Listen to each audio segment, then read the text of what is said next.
contributes to damage back there. Oh, really? You mean in her as her body is bleeding? Yeah. Well, so like the nerve is vulnerable to poor circulation, poor perfusion. You know. That makes sense. And if you have these big bleeding events like that, they could be a stressor on the nerve. Gotcha.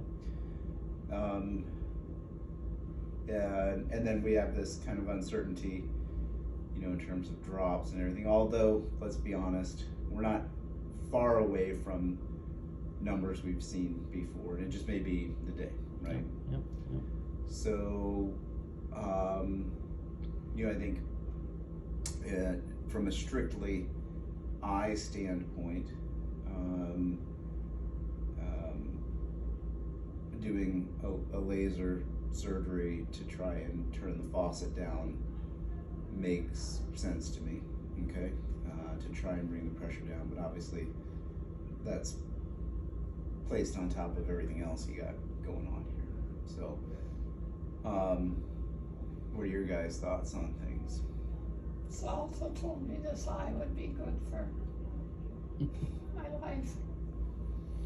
So far, he's right. He probably didn't expect you to live to be 95 either, Mom. You know? So far, he's right. But I think Dr.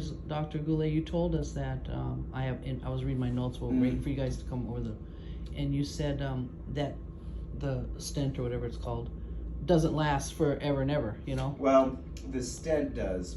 The success rate, though, goes down. So the enemy of all of our glaucoma surgeries is the body healing around the drain that's put in. I gotcha. And just over time, the amount of fluid leaving the eye can be less, which then that's the main failure, is just the pressure's not as low as you want it to be over time. So, you know, I think that, like I said, if I separate your eye from the rest of you, I say pressure's too high, the laser is the best way to go. Plus, it's not an incisional surgery, it doesn't take long. She's had a lot of laser surgeries, and it helps in the short term. Yeah, but I also think that another tube shunt surgery could be a lot. That's the other alternative. Another tube shunt surgery could be a lot, you know, for a lot of reasons. You mean good? Could be good. No, you mean a lot of? It could be a lot of work, yeah. a lot of, but some risk associated with it too. That's hard to predict, because even if surgery goes perfectly well, the stress of another incisional surgery can cause loss of remaining nerve fibers, and it's really unpredictable when that and who that would happen to. Let me ask you a question. Does a bad retina affect the pressure? No, it doesn't. Okay, because no, I mean not in this sense. I mean, there's some like diabetic retinopathy that can lead to blood vessel growth in the front of the eye and stuff. But that's not what we're dealing with. Let me ask you another question then before we... she already said she does not want another stent. She's like, I'm done with surgeries. Yeah. But lasers, I don't know. She might be good for that. But with all this stuff being at the hospital and the nurses doing everything, they weren't allowing us to do the drops. And then all of a sudden we start talking to them, let us do the drops. So we're doing... My mother 2 days ago started doing her own drops again. Now we're in charge.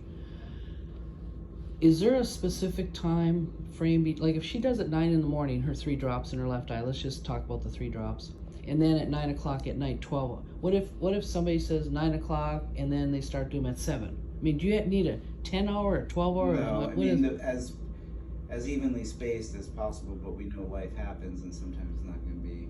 So 12 is good, or 10 to 10? I mean, is 10 hours good, or you prefer 12?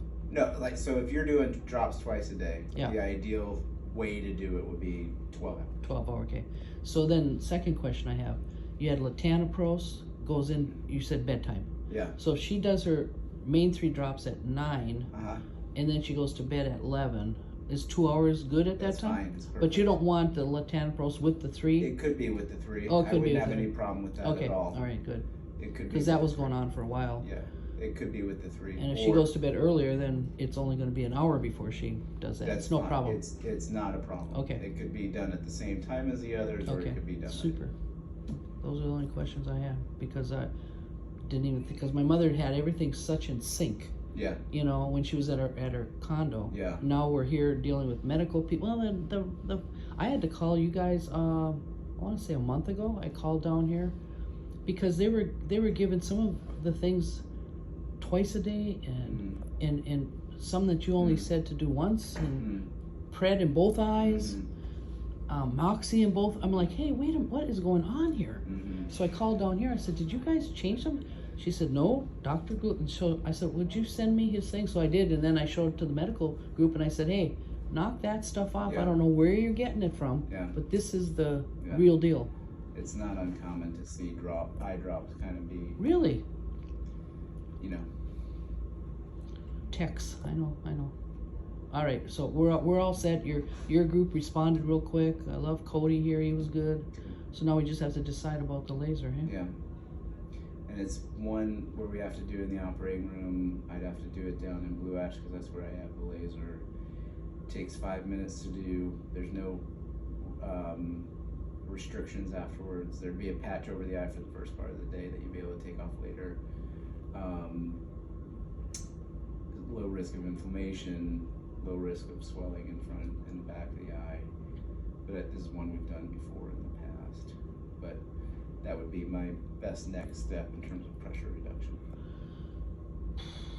So, if she doesn't do the laser, then it's more susceptible to get blindness again? Yeah, I mean, you know, the wheels are turning at a different rate when it's higher versus lower, right? And lower pressure equals lower rate of change. Because the pressure's on the optic nerve, right? Well, the pressure is a relative risk factor for progression. So it's not just pressure that causes the damage, because I mean, let's face it, pressure of 20 is still considered normal range of pressure, but everybody's normal is different, and the higher the pressure, the higher the rate of change.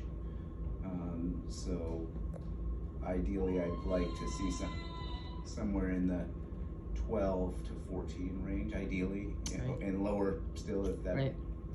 So. And the cornea thickness, I know, has something to do with it? The corneal thickness has something to do with risk of progression, and then also kind of what our exact pressure readings are. Because she's got new cornea, so I'm like, how does that affect the whole bloody thing? It affects things because there is, you know, anything we do, any procedure we do, places the cornea a little bit at risk, you know, of swelling. So if we think about it, Yeah. then we just call your office and let you know. Yeah, so we'll set like a safety appointment for like 4 months for a pressure check. But if you all talk about it and come to a conclusion you want to do something, you just call the office and let us know. So you're going to see her again in 4 months? Yeah.